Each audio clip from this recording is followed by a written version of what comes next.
Hello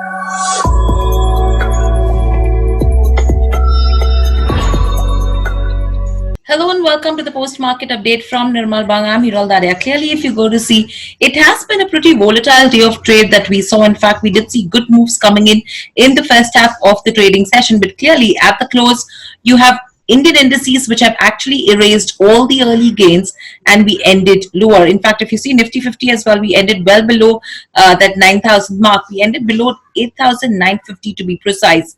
At close as well, if you see Sensex, we saw cuts of almost around 300 points that did come in on the Sensex, whereas Nifty ended with cuts of almost around 7/10 to 0.8%.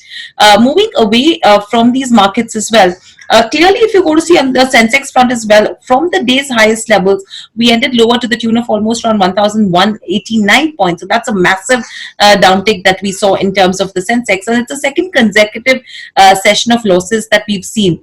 Broader markets, there was clear outperformance that did come in on that front, whereas there was underperformance from Bank Nifty, which ended lower to the tune of almost around 2.2%.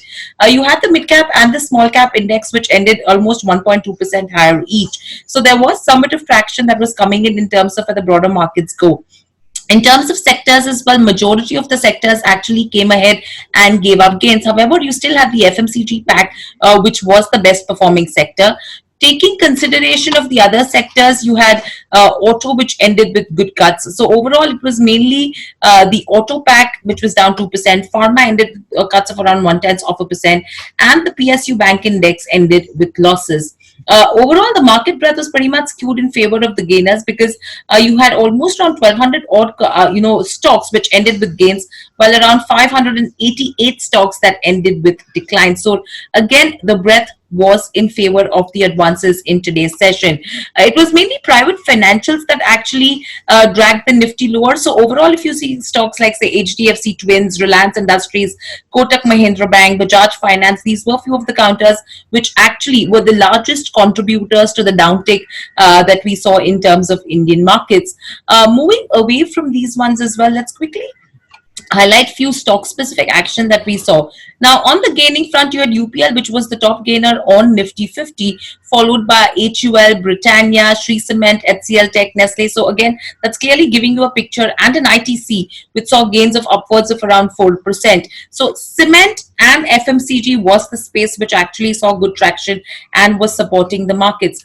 However, if you see on the losing front, Kotak Mahindra Bank was the top loser, followed by Hero MotoCorp, Bajaj Finance, HDFC, Maruti Suzuki, HDFC Bank, Reliance Industries, as well as Sun Pharma.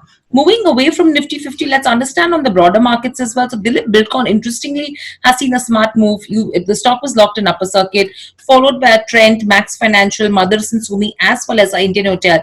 These were the top gainers on BSE 500, whereas on the losing front, you had stocks like BEML, Reliance Capital, Muthoot Finance, ICICI Securities, Metropolis Healthcare, because Carlyle Group is looking to exit, and that's one of the reasons why we saw pressure coming in on a Metropolis Healthcare today. Again, Alembic Pharma was another one which was under pressure.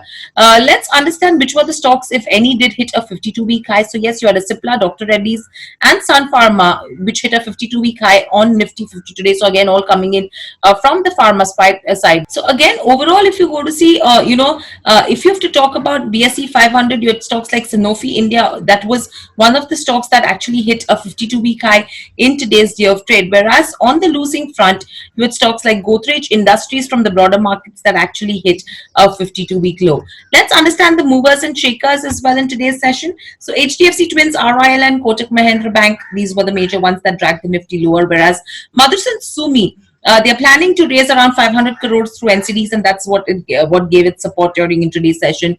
JSPL saw support on the back of the export order it's bagged. Suntec Realty gained on the back of its sales bookings, which went up by almost 2% in FY20. DCB Bank, on the 2% deposit uptick that we saw in the fourth quarter, gave it support.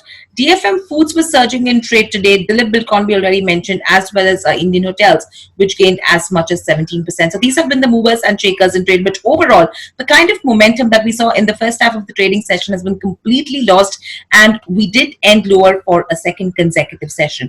That's all that we have in the post-market update from Nirmal.